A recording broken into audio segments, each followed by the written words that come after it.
And I want to emphasize this because this has been such a cluster. It appears that the saga that has developed around beneficial ownership information reporting is nearing an end. Maybe. Another federal court has lifted a second and final injunction against the requirement, meaning the wheels are back in motion.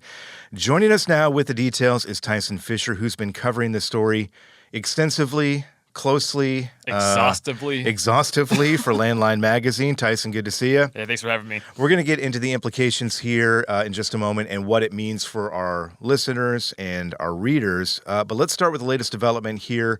This federal court in Texas, I believe, lifting a second injunction against the Corporate Transparency Act, essentially, for now, and we'll get into that in a moment, but essentially putting the BOI reporting requirement back in place. Yes, that is correct. And yeah, without getting into the weeds of these court actions, the bottom line is the final injunction was lifted. This puts BOI reporting back into play.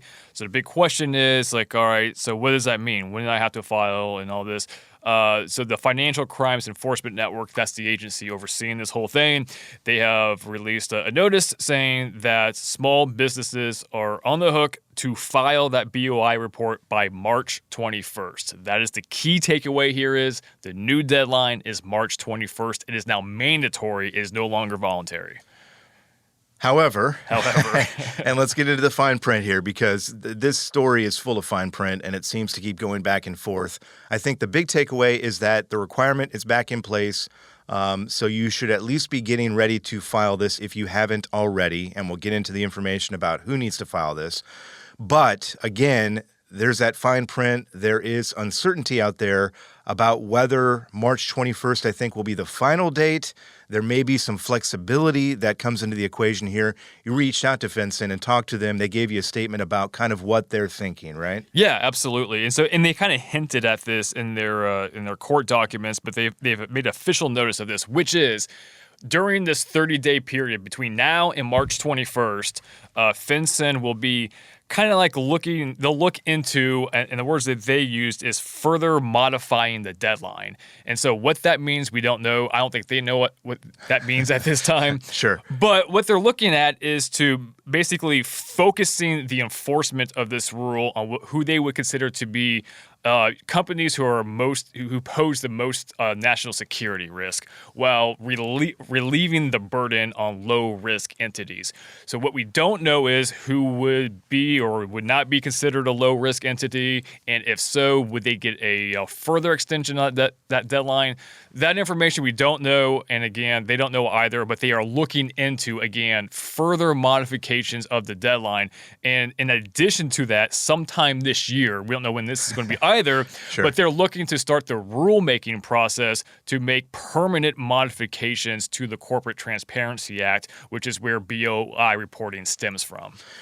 You talked about low-risk entities, I think is yes, the phrase that you used there. That may, again, may being the key word here, apply to a lot of the people listening to this right now. The filing requirement as it stands right now for small businesses that employ fewer than 20 employees and are incorporated, that's a key part of this as well. However, that may change moving forward here because we don't quite know.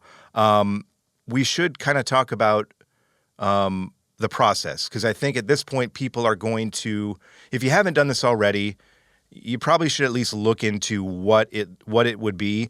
The first thing, do not pay for this. It should be completely free. It's a relatively simple process online as well, right? Yeah, I know several people who have taken it, who have filed this report, and it takes them you can do it on a lunch break. That's kind of like the key, how long it takes. You can do it on your lunch break. It's asking for information you probably already know on the top of your head or have very readily accessible to you. Very quick, very easy. And so with that being said, if you're against this for, let's say, privacy issues and you're just holding out to that possible extension of that sure, deadline, you can hold them until March 20th and do it on your lunch break on March 20th if you wanted to, for example. So it doesn't take very long. So to your point, though, if anyone is coming at you saying, hey, this is a big deal, we will file for you for $100, $200, $500, whatever it is. Don't do it. Just don't do it, because you can do this, like I said, practically in your sleep. Yeah, and it's all online. FINCEN.gov/BOI is the website that you want to go to there for information about how to file this, what information they're looking for. You can do it there as well. Again, FINCEN.gov/BOI. We'll have that website on our website, landlinenow.com, as well. But again, and I want to emphasize this because this has been such a cluster of going back and forth and confusion. As of right now, we don't know exactly where this is going to be in the next couple weeks. I'm sure we'll have you back in here to give us an update. But as of now, you should be ready by March 21st to file this, unless we hear something different. Right. That's the big takeaway. March 21st. I mean, just plan on doing that within 30 days. I know there's still court, cases going on that can throw more wrenches into the works here. But like right now, I wouldn't even focus on that. I wouldn't even think about that. Like I can give you some more details on those court cases. It's going to do nothing but confuse you even more. So this is why I'm trying to stay away from mentioning that. So the only thing I want to, again, just to further emphasize that, March 21st, you got to get that BOI report in by then until we tell you otherwise. Yeah.